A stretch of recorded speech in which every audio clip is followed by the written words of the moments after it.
Bonsoir. Une mise au point entre deux personnalités politiques lors d'une récente cérémonie à laquelle il était convié le docteur Brice Kwasi, secrétaire d'État chargé de l'enseignement technique et de la formation professionnelle, a tenu à revenir sur les propos de Bamba Moriféré au sujet d'Adama Bictogo, directeur exécutif du RHDP. Le point dans le Live Actu.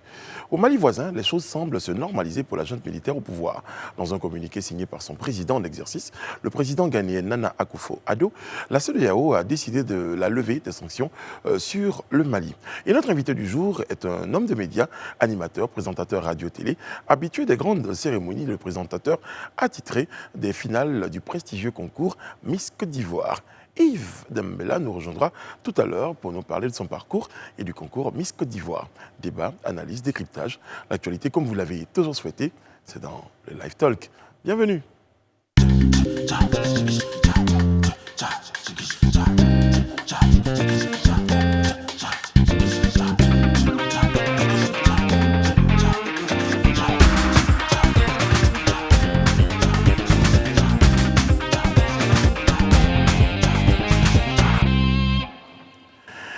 Et ce soir, le Oyé Oyé se fera de façon très spéciale. Vu qu'à mes côtés, j'ai le président du Comi Life, le comité Miss Life.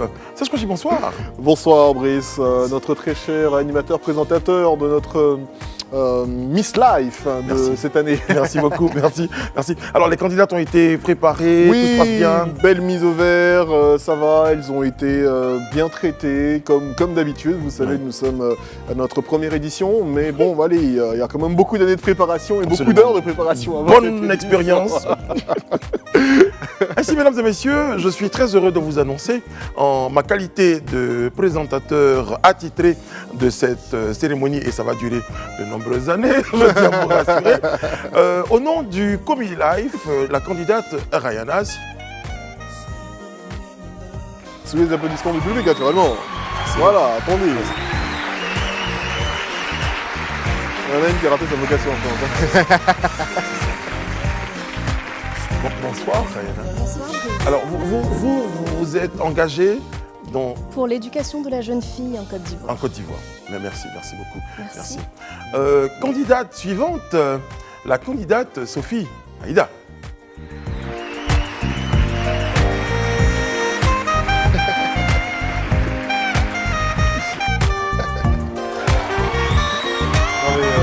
Il y a toujours un mannequin qui va chercher les deux. Il y a toujours un mannequin homme qui va chercher les deux. Alors, bonsoir. Là, je suis plus le président du Comi Life. Là, maintenant, je suis un mannequin qui va chercher. Qui va chercher. Voilà. D'accord. Donc, je vais chercher l'autre candidat. Ok. Vous avez décidé de vous engager. Alors, je m'engage dans l'empowerment de la jeune femme. Asseyez-vous, je vous en prie. Asseyez-vous, madame. Asseyez-vous, s'il vous plaît. Voilà. Vous vous engagez dans l'empowerment de la jeune femme en Côte d'Ivoire. Empowerment. Donc à travers la découverte de sa vision. C'est pourquoi elle a été créée. Empowerment. C'est un mot en anglais qui n'a pas vraiment de traduction en français, mais qui veut dire beaucoup de choses pour la jeune femme. Très bien. Ça arrive aussi pendant le concours. Et candidate numéro 3, madame Edith Rouble, s'il vous plaît.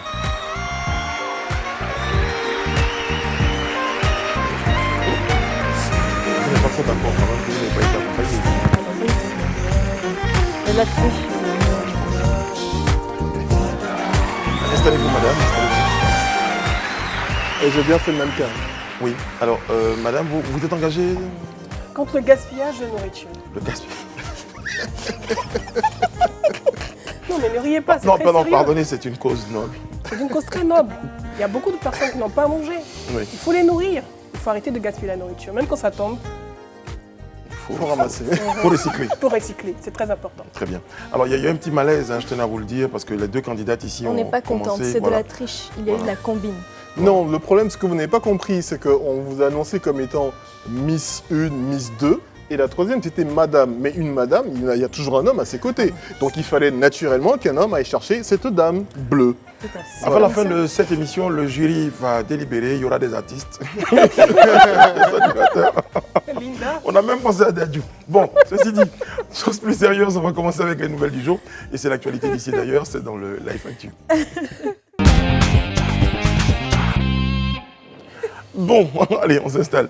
Pour notre Live Actu, eh bien, Brice Kwasi, eh bien, répond à une sortie. Sinon, Brice Kouachi. Kouachi, on ne s'attend jamais, on y a pensé. Répond en tout cas à la sortie du Bonba Moriféré relative à Adama Bictogo. Que s'est-il passé? Oui, effectivement, ton homologue, mais qui s'appelle docteur... Ton homonyme, pardon, qui s'appelle docteur Brice Kouachi, s'est fendu d'un commentaire, en tout cas concernant la sortie du professeur Bonba Moriféré. Donc il a dit « Arrêtez de croire que réussir, c'est devenir forcément professeur d'université, médecin, ingénieur. Laissez parler ceux qui n'ont toujours pas compris. » Il a martelé ça lors d'un entretien, d'une cérémonie de remise de kits scolaires et de taban à Bodokro. C'est à Béoumi. Et il faut préciser que le docteur Brice Kouachi est secrétaire d'État chargé de l'enseignement technique et de la formation professionnelle. Et il est également coordonnateur RHDP de Didier Vie.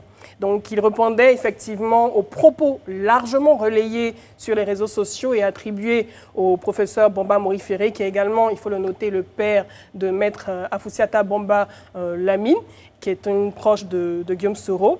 Et il répondait à Bictogo en ces termes en le traitant de vendeur d'oignons au port. Wow. Ok. Et je pense que et c'est là en fait que le débat politique devient parfois assez bas concernant les propos du professeur Bonba Moriféré. On n'a pas besoin de tomber dans ce genre d'invectives, en tout cas à mon avis assez basses, pour pouvoir en tout cas parler d'un autre homme politique. Vous parliez ici vous-même du jeu politique. Non. Tant on a parlé de jeu politique, mais là on tombe...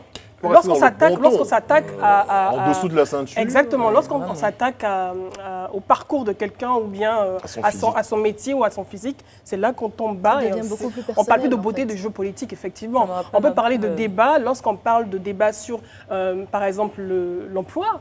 Lorsqu'on parle de débat sur la santé, sur l'éducation, mais pas en s'attaquant, par exemple, au parcours de quelqu'un. Ça me rappelle un peu les propos de Donald Trump envers Joe Biden, exactement. Le premier débat. Mais ceux également de Biden envers Trump aussi. Hein. C'était voilà, ça partait dans tous les sens. Parce que le jeu de Joe Biden, c'est de faire l'anti-Trump, donc de s'attaquer à tout ce qu'il y a de mauvais chez Trump. Mais on a vu un Biden dire quand même au président des États-Unis, vous allez la fermer. Mais ce n'était pas le meilleur débat de toute façon. Et pour ajouter, peut-être, mais vous allez la fermer sur un plateau télévisé. C'était pas le meilleur débat de toute façon. Franchement, moi, je me suis ennuyée pendant ce débat. Et je veux rajouter que le docteur Brice Kouachi a profité de cette tribune pour saluer. Je pense qu'il a saisi la balle au bon pour contrebalancer les propos et pouvoir également en profiter.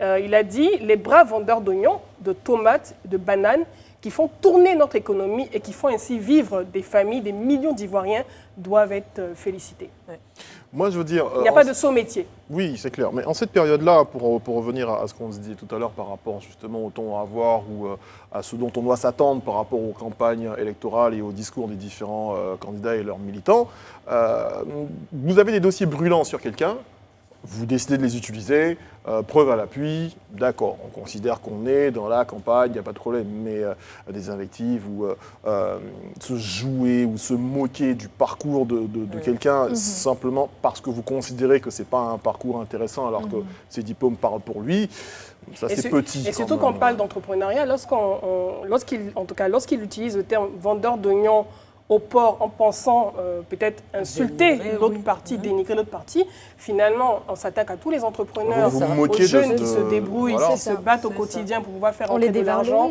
dans leur famille, on les dévalorise et après on s'étonne que les jeunes Ivoiriens n'aient pas envie de faire de l'entrepreneuriat parce que ce genre de métiers sont dévalorisés.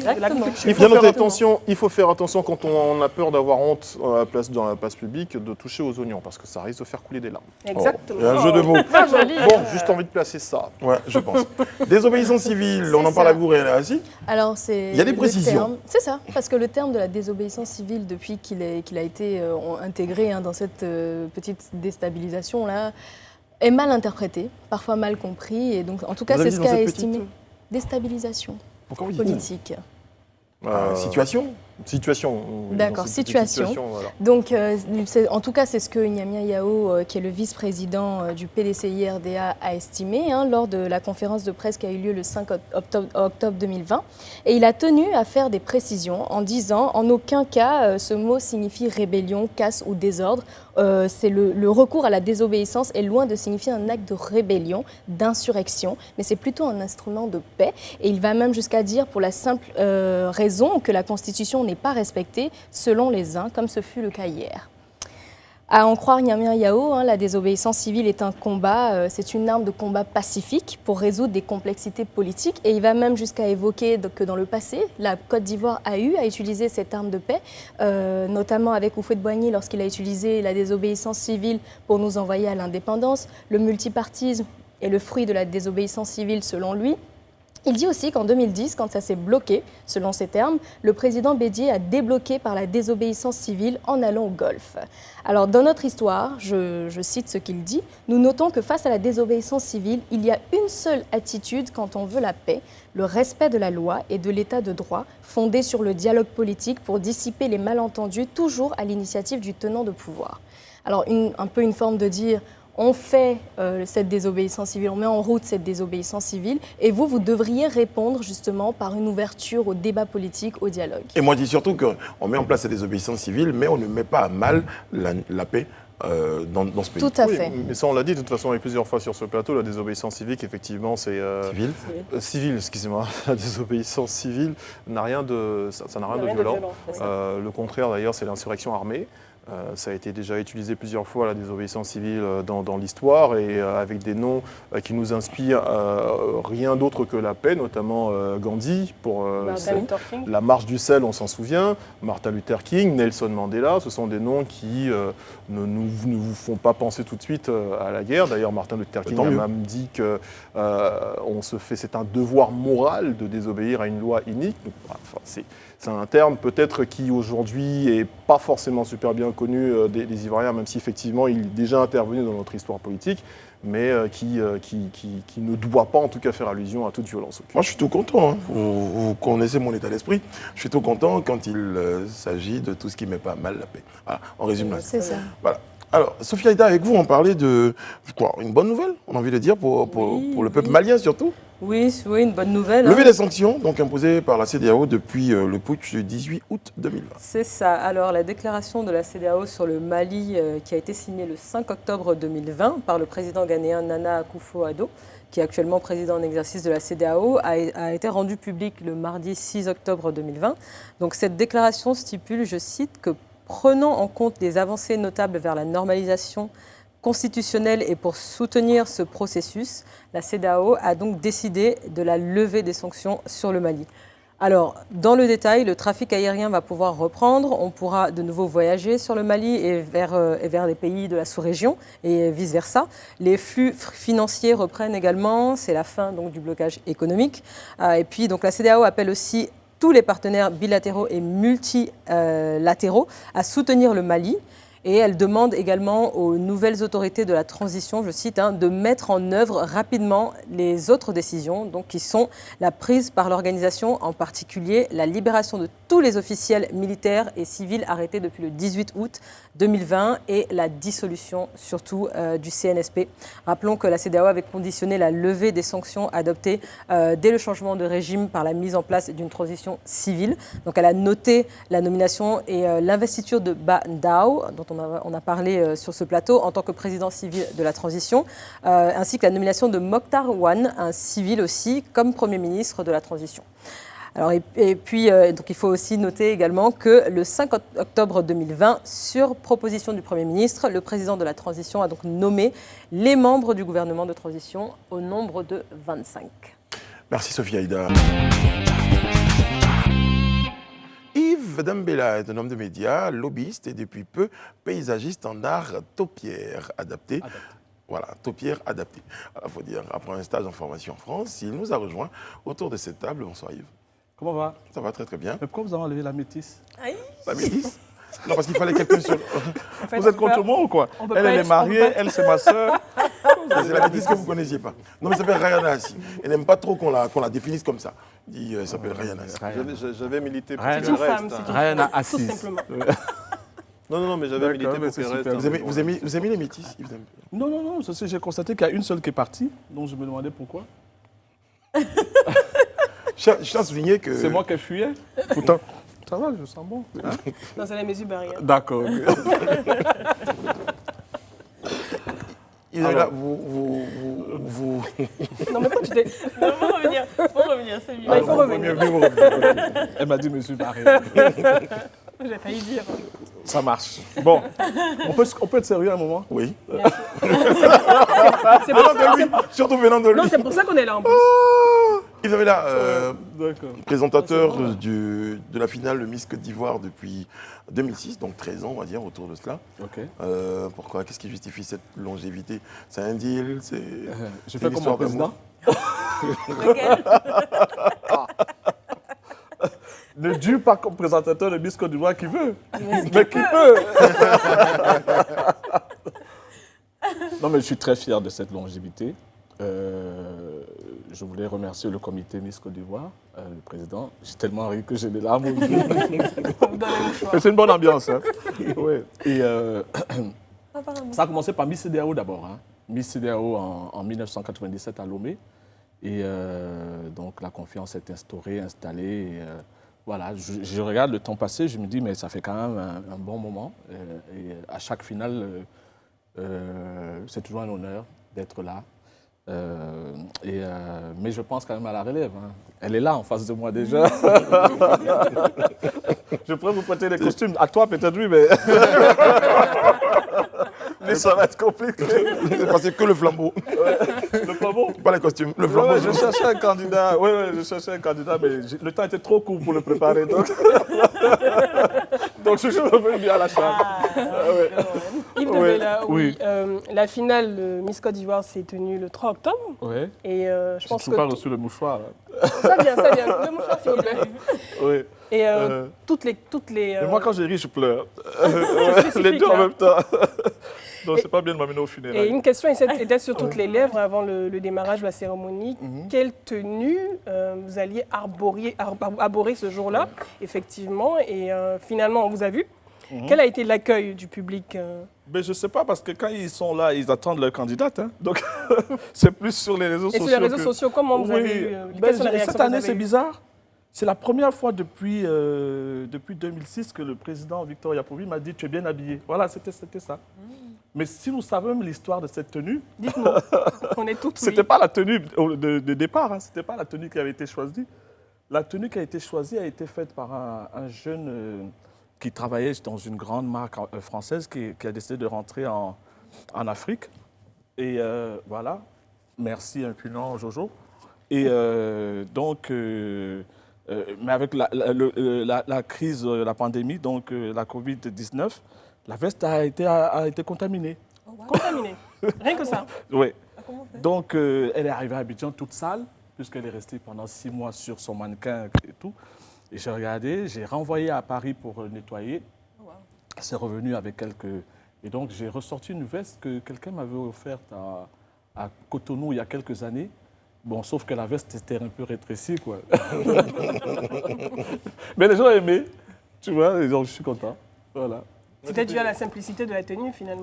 En fait, beaucoup l'idée... plus sobre peut-être que pour certaines Ouais, personnes. l'idée, en fait, hein, Le moi, blanc, je ça pense se que passe toujours. quand on est un présentateur d'un événement, c'est quand même désolant d'avoir la même tenue dans le public, quelqu'un qui est habillé de la même manière dans le public.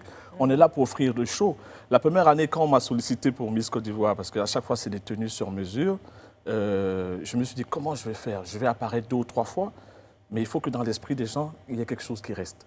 Costume rose, à rayures blanches.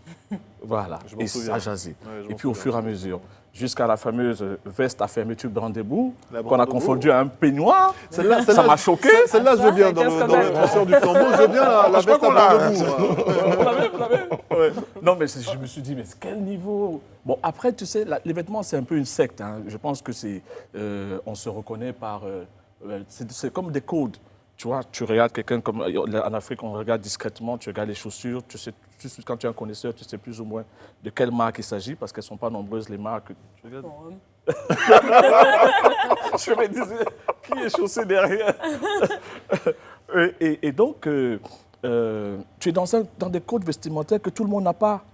Tu peux mettre un jean, tout le monde va parler, mais à un niveau de vêtements où ils sont très peu nombreux ceux qui peuvent commenter. Tu vois, donc, alors, cette fameuse veste, l'histoire, c'est que je la porte, critique, il a mis un peignoir, un pyjama et tout et tout.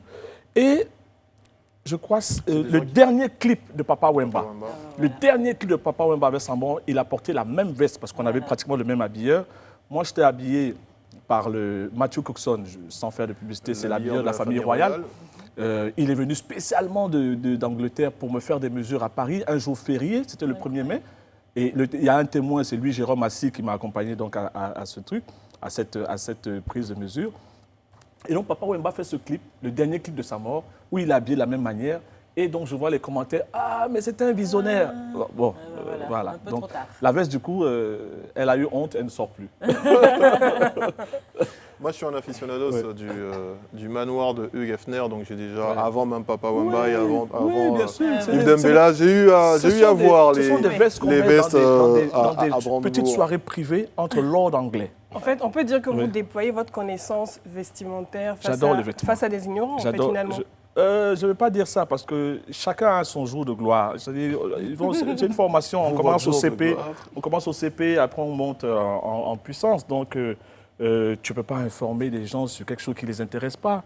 Il y a des gens qui s'en foutent. Regarde, la majorité, ils sont en jean, là, les techniciens, parce qu'ils viennent travailler. Ah, elle est là? Oh, mais viens. Elle est pas partie. Viens.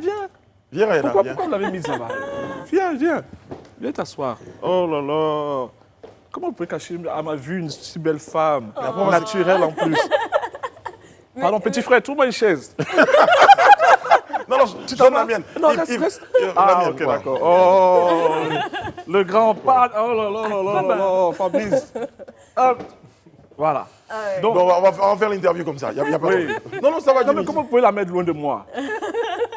Mais... Viens, donne la chaise, pardon. L'histoire retiendra. Du coup, on va se dire que je suis animateur ici. Non, je suis de passage. Non, mais après, c'est la place qui te sied. prompteur. C'est la place qui te retient.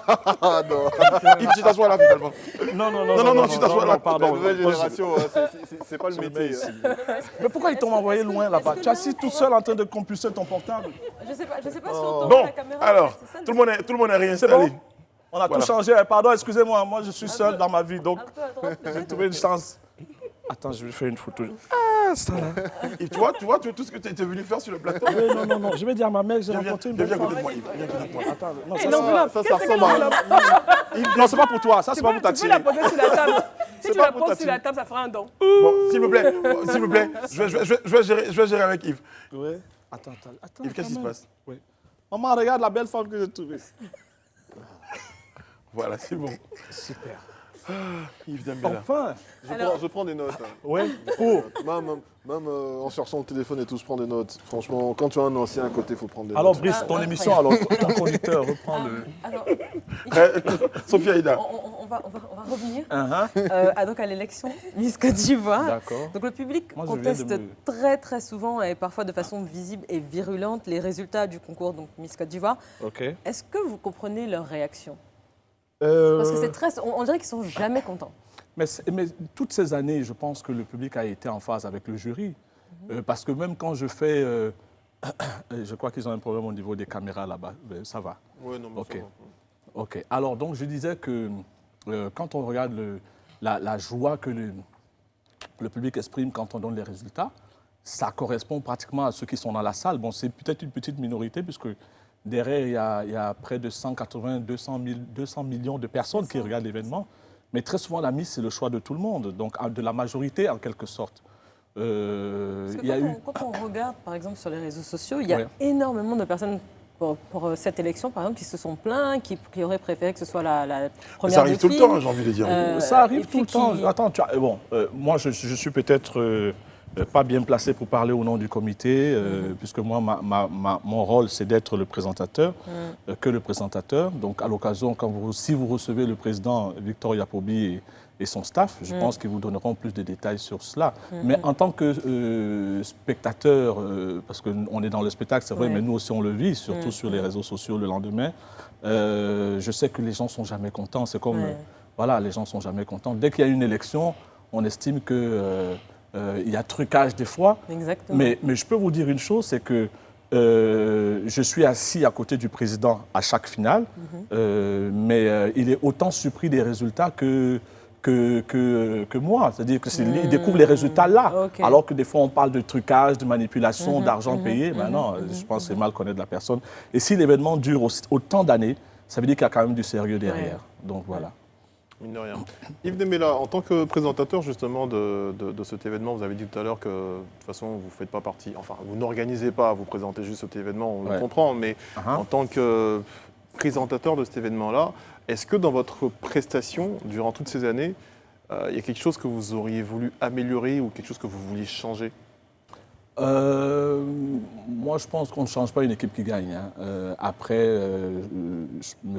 Victor Yapobi et son comité sont très ouverts aux critiques. Et vous avez vu qu'il y a des choses qui évoluent. Mais c'est comme Miss France, c'est pratiquement la même chose avec quelques petites améliorations, pas améliorations, petites modifications, mais même le comité, si vous regardez, je parle sous leur contrôle, il y a eu des changements. Vous avez vu par exemple que les résultats du Titanic, la première finale, la demi-finale à peu près, c'est plus dans l'ordre comme à l'époque. À l'époque, c'était dans l'ordre. Donc, on sait que si on a dit numéro 1, on passe à numéro 5. Donc, toutes celles qui sont dedans ont perdu. On est arrivé, par exemple, à un truc où on va de 2 à 20, à 15, ainsi de suite. Et ça crée un suspense fou dans la salle. Ça fait partie des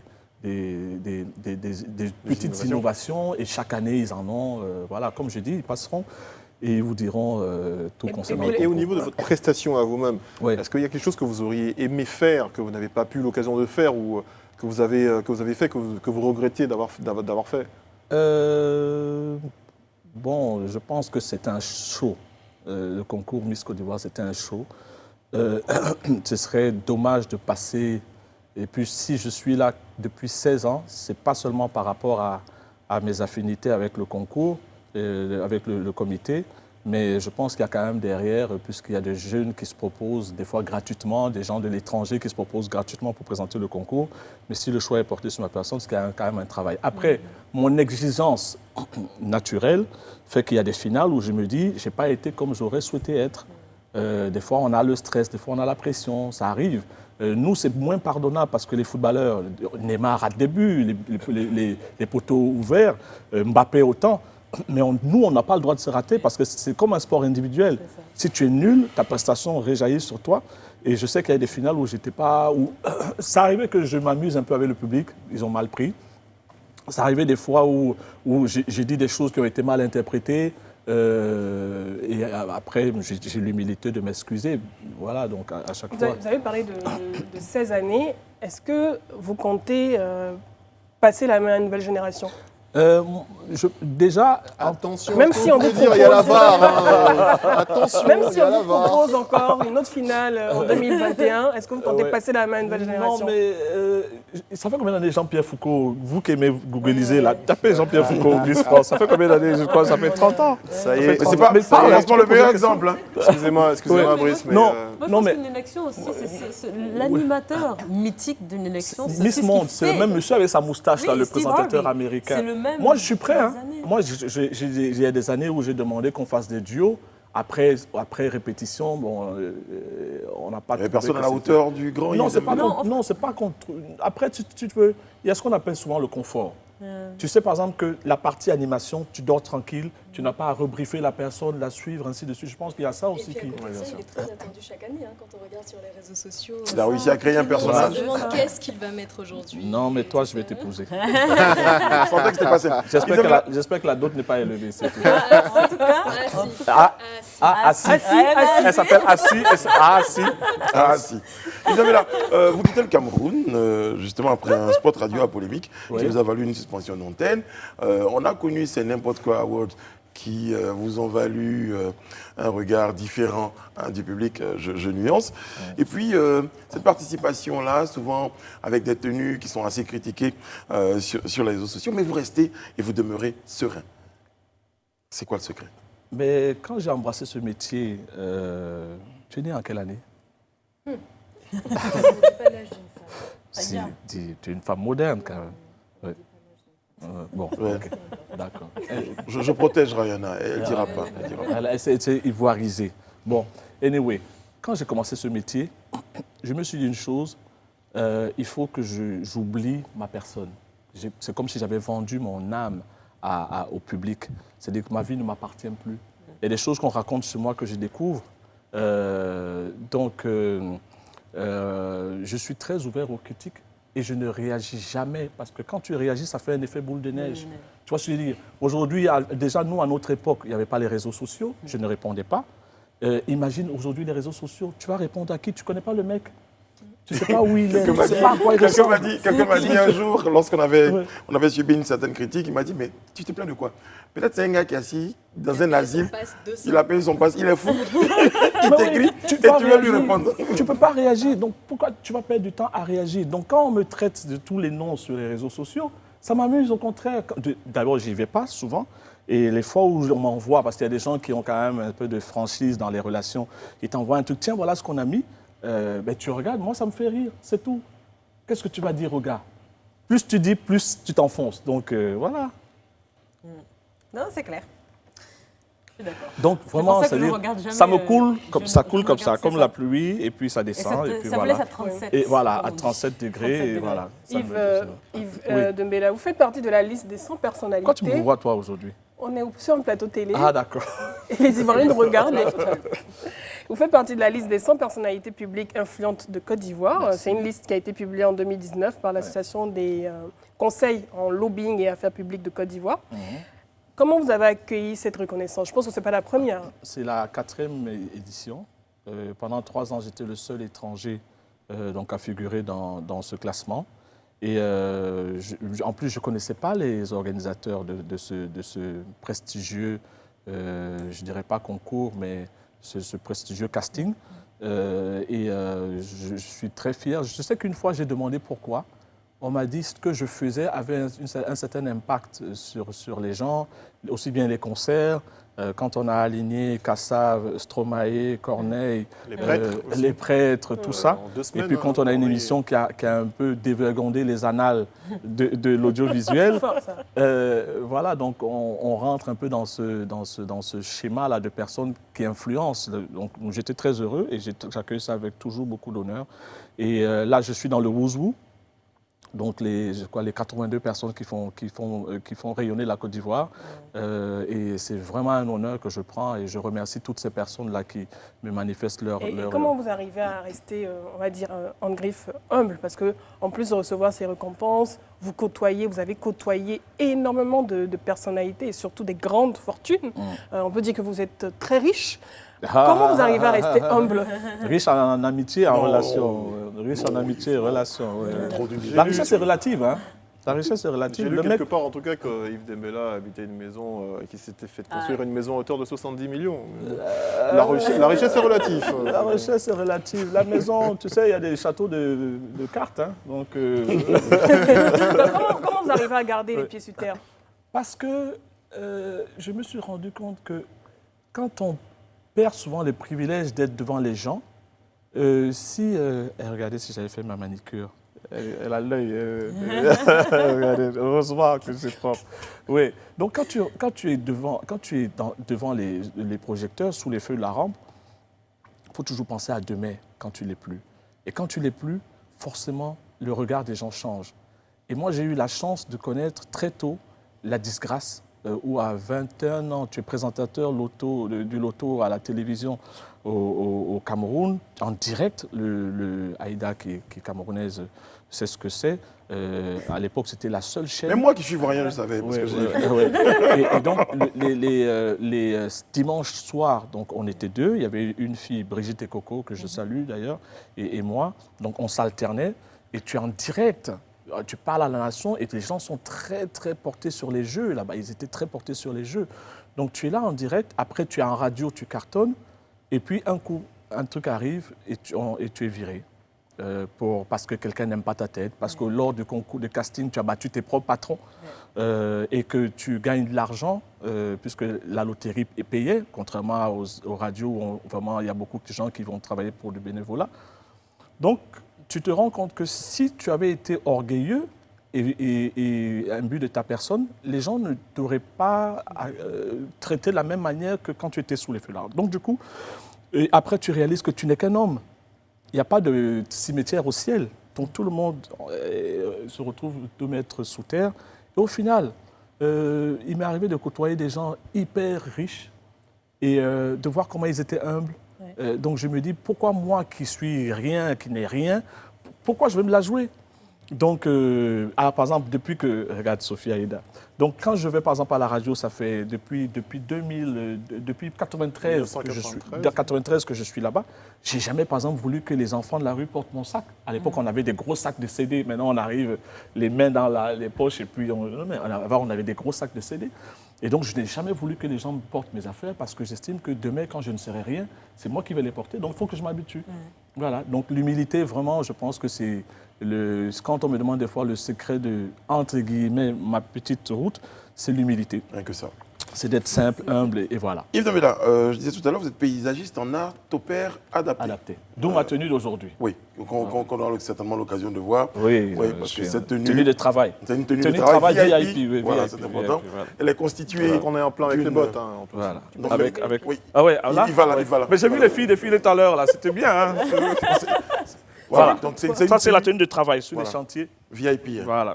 Ça, c'est la tenue VIP. C'est très stylé. Voilà. C'est la tenue de tous les jours. Ne vous privez pas de demander à Yves Dambela, le présentateur de Miss Côte d'Ivoire, de nous faire défiler aujourd'hui. Ah non. Non.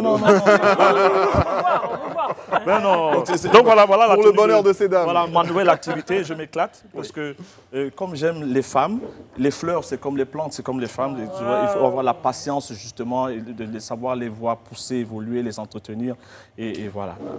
J'ai eu l'occasion. C'est vrai, tu es sportif. J'ai eu l'occasion de voir certaines de vos œuvres, non seulement ici, dans le hall, à l'entrée, et puis à BBR aussi, et que j'ai trouvé magnifique d'ailleurs. Donc, moi, j'aimerais bien comprendre qu'est-ce que c'est l'art taupière et qu'est-ce qui explique cette reconversion, on va dire. Alors, moi, j'ai toujours eu le sens de parce que ça va ensemble, aimer s'habiller, et puis aimer faire de la décoration. J'ai toujours aimé des choses un peu originales, tu vois. Et quand j'ai relooké mon intérieur en 2016 ou 2017, donc j'ai des amis, notamment Fabrice Saoignan, qui passaient à la maison, des amis qui venaient de l'étranger, qui me disaient mais c'est sympa. Je dis mais vous aimez? Oui, on aime bien. Ah, vous aimez vraiment? Oui. J'ai dit mais si je vous disais que c'était moi qui avais fait la déco. Ah bon? Ah, mais j'aime. Mais écoute, tu as un talent que tu devrais exploiter. Et en cachette, je suis parti dans 2 ou 3 châteaux à Bordeaux, près de Bordeaux, faire une formation. Je suis arrivé, normalement, la formation devait durer 3 semaines. Au bout d'une semaine, les formateurs m'ont dit, mais monsieur, on aime l'argent, c'est vrai, mais vous avez acquis des bases, vous avez déjà des bases naturelles, et en plus de ce que vous avez acquis, on va vous garder juste 1 semaine et puis vous rentrez chez vous. Donc j'ai économisé 2 semaines de stage, c'était 300 € la journée. Et donc, on m'a délivré un diplôme, une attestation de formation. Et donc, je suis rentré à Abidjan. Je me rappelle mon frère Fabrice qui rigolait quand il me voyait. Ah, ton pied! Ah, ton pied! C'est bien lui, c'est bien lui. Ah, ton pied! Ah, ton pied! Et puis, je lui dis, tu sais quoi? J'aimerais bien refaire le BBR. Il me dit, viens, on va voir. Donc, on prend son bateau, on s'en va. Et puis je regarde, je dis, mais non, ici, il y a déjà des choses faites, donc laissons tomber le BBR. Chez lui aussi, la nouvelle maison, j'avais vu des choses, j'ai dit, bon, je ne vais pas te faire dépenser. Et puis je lui dis, je veux voir le Live TV. Je vois Live TV. Il me dit, non, mais il n'y a rien là-bas, il n'y a même pas d'espace, il n'y a pas de jardin. Je dis, je veux voir Live TV. Donc j'arrive à Live TV, je regarde, je repars. J'ai un petit, j'en profite pour le saluer, donc Jean. Qui a fait des études en Russie, paysage, parce que la plupart des architectes ici sont concentrés sur les murs. Et lui, il a fait paysage et murs. Donc, je dis à Jean, viens. Jean, faisons les photos de l'endroit. Et Jean, je veux qu'on mette ça ici, ça là, ça là, ça là, ça là. Donc moi, j'ai les idées, mais lui, il a la mise en œuvre des idées. Donc je repars voir Fabrice, je lui dis, voici ce que je vais faire chez toi. Il me dit, ça c'est où ça? Tu t'es trompé de papier. J'ai dit, ça c'est à Live TV, donc on va faire ça, ça, ça. Tu peux faire ça? OK. Abou, donnons-lui son truc. Parce qu'il ne fait pas ça gratuitement. Non, il fait ça gratuitement. Non, c'était. Il faut quand même voilà, payer le matériel. Ils savent très bien que c'était. Moi, l'essentiel pour moi, c'était être ici, savoir que tout est. Ah, c'est les caméramens. Je me suis dit, bon, on a un mois compliqué. Donc, voilà. J'entends du bruit. Vous êtes là? Ça va? Cool, ouais, ça va. Les gars, on se pose juste une question. Ils ont refait, les gars. J'ai dit, c'est pas trop. Finissons l'émission. Yves, aujourd'hui, est considéré comme un artiste taupière. Voilà. Alors, donc, je te dis. Pour finir. Oui, pour finir, pour faire court. Ah, ce sera long. Donc, je viens, je fais le travail. Vous m'avez vu, certains m'ont vu ici. Bon, c'est vrai qu'il y avait des cache-nez. Et puis, le jour de la fête des pères, je n'oublierai jamais ce jour-là, j'envoie un message à Fabrice pour lui dire « Bonne fête des pères ». Il me dit « Bonne fête à toi aussi, qu'est-ce que tu fais? Tu fêtes où ?» Je dis « Je suis sur ton chantier en train de travailler. »« Ah bon ?» On arrive. Donc, il arrive avec sa femme, ses enfants. Et moi, je vais, parce qu'il y a une plante qui était un peu cassée, je vais chercher chez mon jardinier une plante. Il m'appelle « Tu es où? Tu es où ?» Je me dis, merde, qu'est-ce qui se passe là-bas? Donc je reviens, sa femme Laurence, les enfants, Fabrice, devant le perron, là. Bravo, bravo, bravo, bravo, bravo. Et depuis là, les choses s'envolent. Voilà. Bravo, Yves Dembélé. En tout cas, ça nous a fait plaisir. Hein, c'est fini? C'est fini, c'est fini. Ça passe C'est une très belle émission. Ouais. Très, très belle émission. On te retrouvera bientôt, bientôt. Les bonnes choses sont toujours. Mais on ne peut pas rallonger un peu? Non, on ne peut pas. Même si je paye? Même si tu payes. Même si tu payes. Ouais, c'est comment, non? Merci d'avoir été avec nous. Mais vraiment. Ben, pour la suite, vous retrouvez face. On s'en va? À la Côte d'Ivoire. À la Côte d'Ivoire, en compagnie d'André Bois. J'espère que l'invité va venir aujourd'hui. Hein. Il va venir. Voilà. Je crois que je vais me déplacer. Il était mal. Sinon, je peux le remplacer. Avec la permission, je n'ai rien pour. Je peux le remplacer. Je peux le remplacer. On peut dire qu'on était très heureux d'être en votre compagnie. On vous retrouvera demain sur ce même plateau-là. Inch'Allah, Dieu vous garde.